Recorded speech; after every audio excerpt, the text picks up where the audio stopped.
جی یہ آج کی نہیں لگتا، یہ ساری تصویر کھینچ دیا مسلمانوں کی کیفیت کا بھرپور اظہار کیا گیا، لیکن کاش مسلمانوں کو سمجھ آ جائے۔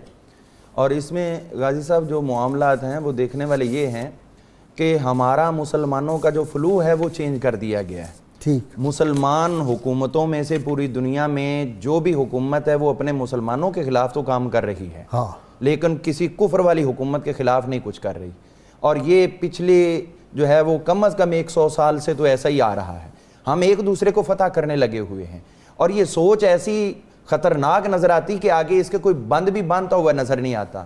پورے عالم اسلام میں ایک بھی لیڈر ایسا نہیں ہے جو کسی کو قائل کر سکتا اور کوئی اس کا قائل ہو حدیث پاک سکتا ہو۔ سنائے نا کہ اہل مدینہ کو جو اذیت دے اس کا کیا اثر ہوگا؟ نبی کریم صلی اللہ علیہ وسلم نے ارشاد فرمایا کہ جس نے اہل بخاری شریف کی حدیث ہے یہ کہ جس نے اہل مدینہ کو ڈرایا، اللہ تعالیٰ جس طرح پانی میں نمک گھل جاتا ہے، پگھل جاتا ہے، ایسے اس کو ڈرانے والے کو بھی پگھلا کے رکھ دے گا۔ جس نے مدینہ والوں کو ڈرایا، اللہ تعالیٰ اسے ڈرائے گا۔ جس نے ان کے ساتھ ناانصافی ظلم کیا، اللہ تعالیٰ ان کو ظلم کا بدلہ دے گا۔ غازی صاحب یہ وہ عظیم المرتبت ہستیاں ہیں۔ سب سے پہلا جو یہاں پر قبر انور جو دیکھیں نا، شہداء کے بارے میں تو حدیث ہے نا آپ سلم کی کہ یہ شہداء احد جو ہیں یہ زندہ ہیں اور ہر سلام کا جواب دیتے ہیں، قیامت تک جواب دیتے رہیں گے۔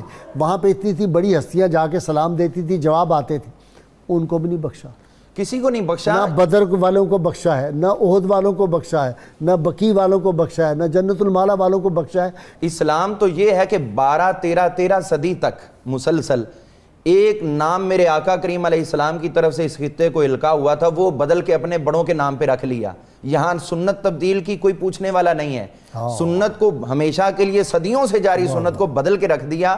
اور ادھر کی بات آ جائے تو کہتے ہیں کہ ایک حدیث دکھا دو، ایک روایت دکھا دو، تو ہم یہ کر لیں گے۔